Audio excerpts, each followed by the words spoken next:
Everybody, it's Melanie and welcome to the beginning of the week, Monday, and I hope you all had a fantastic 4th of July holiday. We had a really great time. We went and celebrated with friends and just had a lot of fun. Stella went swimming, and then we did like sparklers with the kids. It was just a couple of friends and us that got together, and we all have kids now, and so it's fun to watch them play together. I posted a couple of pictures on Instagram, and so yeah, we had a really great time. I hope that you had a fantastic time as well. So I'm in a new space, right? I've been working on this for quite some time. I really do have to give props to my husband. He gave up his former office space here for me. He just wasn't using it, and I honestly just needed a office space where I could sit and do my work, write out my proposals, just have a place where I can think, a place where I can organize all of my invoices and my receipts, and just sort of keep track of everything for me business-wise. And my business for me isn't YouTube. Like, YouTube isn't my job. I am a wedding florist, and so that is my main gig, and I love what I do, but I've been trying to like work off of like our dining room table for the longest time, and it's just not working for me. Like, there was just stuff always all over the dining room table. It was a mess. It just wasn't working for me. And the other room was a guest room. It was my exercise room. It was my filming room. I tried to at one time make it an office space, but there just wasn't enough room in there to have that many things. So anyway, I moved in here. I will do a formal room tour for you guys. There's still some stuff that I need to do. Honestly, I was a little bit hesitant to film in here today because there's still stuff behind me that needs to go away, but I thought this would be a good video for me to sort of test and see how the lighting is. I feel like the lighting in here is going to be much better, a little bit more true, not quite as harsh. I'm sitting a little bit further away from the camera, so let me know if you guys like that. I'm not sure. This kind of feels far away, but I don't know. You guys tell me what you think. And yes, I will do a formal room tour. I just still have a couple more things to finish up in here, and then I'll be able to take you guys around. So just know that this is not just like a filming space for me. The main thing that it is for me is like an office space. So you're always going to see like my desk here with like my file folders and stuff like that. I realize that most YouTubers definitely like put the focus on like the beauty stuff in the background, but this has to function for me as like kind of dual purpose, with the main purpose being an actual office. So it'll be really great to have the motivation of keeping my desk clean so that you guys aren't like, good Lord, what kind of business do you run? So anyway, today I'm also going to do a rehaul for you guys. I figured this would be a good first video to do because basically I'm just going to talk about a few products, and we'll be able to kind of see the color and see how everything goes. And this particular rehaul is from March 20th, 2013. So this was from a little while ago. And I did a couple of hauls that month. So I shared a rehaul last month that was also from March. So I just kind of apparently did a bunch of like little trips. Okay, first thing I had on here was the MAC Fix Plus. So from 2013, I've used this much. I have used this to just kind of mist my face before putting on my primer. I don't really like Fix Plus for that. What I keep this around for at this point is for pigments and to intensify the look of shadows and turn them into foiled eyeshadows if I want to. So yeah, I still have it. You can see I'm almost to the halfway point.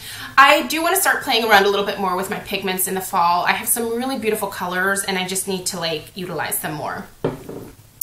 I picked up this hard candy. I'm going to try not to say so much, or It's really hard to not do things or say things that are going to like irritate other people, because like when you're in front of the camera, you just lose your train of thought so easily. At least I do, and the first words that come to mind are just or so I'm sorry.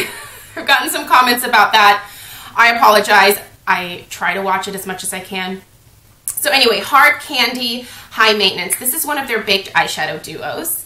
And I picked this one up because Emily Noel 83 had shown it in a haul, and she swatched it, and it looks pretty decent in a swatch, right?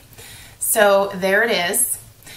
Problem comes into play when you actually try to get it on your eyes. I'm going to be getting rid of this out of my collection now because it just doesn't work.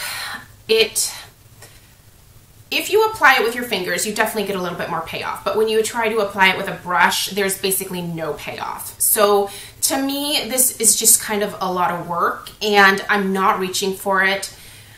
I maybe used this 3 or 4 times. That probably seems pretty wasteful to some of you, but I do give this kind of stuff to my nieces. They are not quite as particular about the pigmentation of their products yet, and they're still kind of playing around with makeup. So this will go to good use with them. I don't think it's worth keeping in my collection. I have 2 L'Oreal Infallible, what are we calling these? Eyeshadows.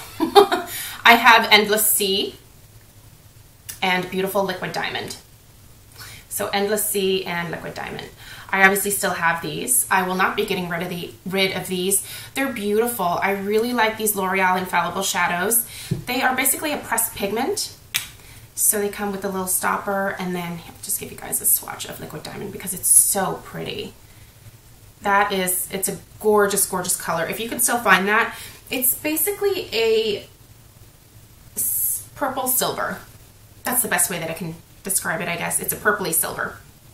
They're beautiful. I will not be purchasing any more of these in the future because L'Oreal is not, as we all probably already know, a cruelty-free company, and that's something that I'm making a priority for myself with future purposes. But I do really like these, and I have liked them a lot in the past. So I will keep and use what I have, but I won't be adding more. If you are not cruelty-free, if that's not something that is important to you, and you've never tried these for whatever reason, if you're looking for a really pigmented shadow that is going to be very intense, very metallic, this is definitely a line that you should try from the drugstore. And the last thing I'm actually wearing on my lips now, it's part of my beauty basket, is Juicy Papaya from the Revlon Lip Butters. So that's what that is like there. And then you can see it on my lips. So I really like this one. I used it quite a bit last summer, so I only have I have a decent amount left. I could probably actually finish it this summer if I just put my mind to polishing it off. But part of me kind of wants to keep it around for a little bit longer just because, again, Revlon is not cruelty-free, so I won't be purchasing any more of these in the future. But if you've never tried the Revlon Lip Butters, they are definitely a great alternative to a regular lipstick during the summer because they're not quite as heavy. They are easy to apply, and they're great for what they are. So, and they're inexpensive. So anyway, that's my rehaul. Pretty quick. There were only a few things on the list. So hopefully you guys enjoyed that. I will have lots of videos coming up this week. I don't have a wedding this coming weekend, but I have a big one next weekend. So I'm sort of gearing up for that, but I do still have some time this week, and I'm also going to be getting ready for my big trip. It's basically the week after next. Yeah, oh, okay. Let's not talk about it because I've done nothing for our trip. I still have to plan our route around Germany and book the hotel rooms and stuff.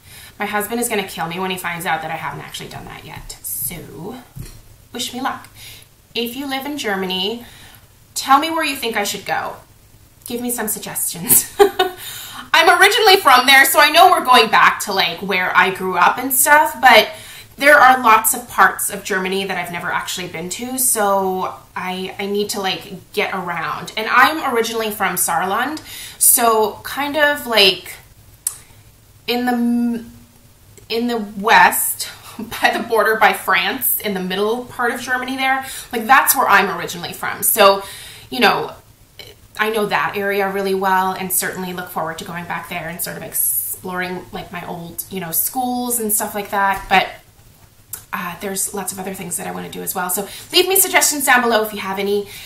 Have a great day, you guys, and I will see you tomorrow. Thanks for watching. Bye.